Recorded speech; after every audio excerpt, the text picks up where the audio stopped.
ধর্মীয় ভাবগাম্ভীর্য ও উৎসবমুখর পরিবেশে বাংলাদেশে উদযাপিত হচ্ছে পবিত্র ঈদ উল ফিতর। রাজধানী ঢাকায় জাতীয় ঈদগাহে পবিত্র ঈদ উল ফিতরের প্রধান জামাত অনুষ্ঠিত হয়েছে। সোমবার সকাল 8:30টায় জাতীয় ঈদগাহে প্রধান জামাতের নামাজ শুরু হয়। নামাজের পর মোনাজাতে দেশের শান্তি সমৃদ্ধি ও দেশের মানুষের সুস্থতা কামনা করে দোয়া করা হয়। এ সময় ঐক্যবদ্ধ জাতি হিসেবে নতুন বাংলাদেশ গড়ার অঙ্গীকার ব্যক্ত করেন প্রধান উপদেষ্টা ডক্টর মোহাম্মদ ইউনূস।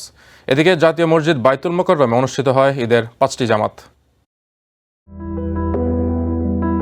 জাতীয় ঈদগাহে সোমবার সকাল 8:30টায় ঈদ উল ফিতরের প্রধান জামাত অনুষ্ঠিত হয়। ঈদ জামাতে প্রধান উপদেষ্টা অধ্যাপক ডক্টর মোহাম্মদ ইউনূস, সরকারের উপদেষ্টা পরিষদের বিভিন্ন সদস্য, বিচারপতিগণ, বিভিন্ন মুসলিম দেশের কূটনীতিক সহ সর্বস্তরের হাজারো মানুষ নামাজ আদায় করেন। এ সময় সবাইকে ঈদ মোবারক জানিয়ে ঐক্যবদ্ধ জাতি হিসেবে নতুন বাংলাদেশ গঠনে কাজ করার প্রত্যয় জানান প্রধান উপদেষ্টা। এদিকে সোমবার সকাল 7টায় জাতীয় মসজিদ বাইতুল মোকাররমে ঈদের প্রথম জামাত অনুষ্ঠিত হয়। জামাতে অংশ নেন হাজার হাজার মুসল্লি। নামাজ শেষে কোলাকুলি ও শুভেচ্ছা বিনিময় করেন মুসল্লিরা। আজকে আমি বাইতুল মোকাররম মসজিদে ঈদের দ্বিতীয় জামাত আদায় করেছি আমার বাবার সাথে ও দোয়া করেছি বিশ্বের সকল মুসলিম উম্মার জন্য যেন তারা সবাই সুখে শান্তিতে থাকতে পারে। আমার নিজের দেশের জন্য দোয়া করেছি যেন আমরা সবাই মিলেমিশে সুখে শান্তিতে বাস করতে পারি।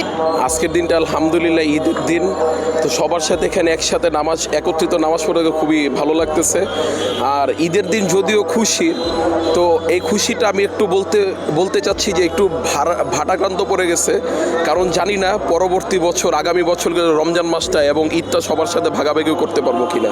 আজকে দিনটা আসলে খুনি শেখ হাসিনাবিহীন যে ঈদটা পালন করতেছে, আমরা 16 বছরে এত মানসিক শান্তি ঈদ পালন করিনি। আমরা সবাই খুব খুশি। এবারে প্রথম ঈদে আমরা অন্য ধরনের আনন্দ ফিল করতে, যেটা আগে কখনোই হয়নি। এবং উই আর ব্লেসিং যে আমাদের প্রধান উপদেষ্টা অবশ্যই আমাদের জন্য ব্লেসিং ছিল ডক্টর মোহাম্মদ ইউনূস স্যার। তো অবশ্যই আমরা আগামীতে আরও ভালো, ওনার কাছ থেকে আশা পোষণ করছি আরও ভালো কিছু হবে। জামাতে নামাজ আদায় শেষে জামায়াতে ইসলামীর আমির ডাক্তার শফিকুর রহমান বলেন, দ্রুত সময়ের মধ্যে জুলাই গণহত্যাকারীদের বিচার নিশ্চিত করতে হবে। কিন্তু বাংলাদেশে আজকের ঈদটা একটু ভিন্ন। আমরা অনেকেই স্বস্তির ঈদ যখন উদযাপন করছি, তখন বহু ঘরে ঘরে মায়েদের চোখের পানি ঝরছে।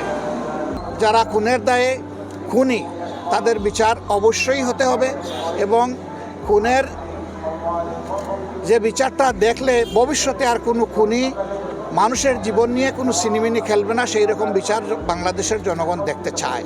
দুর্নীতি ও দুঃশাসন মুক্ত বাংলাদেশ গঠনে কাজ করতে রাজনৈতিক দলগুলোকে ঐক্যবদ্ধ থাকার আহ্বান জানিয়েছেন মুসল্লিরা।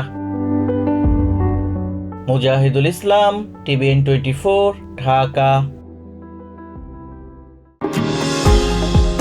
নিউ ইয়র্ক থেকে সম্প্রচারিত TVN 24 টেলিভিশন বিশ্বজুড়ে বাঙালির কণ্ঠস্বর।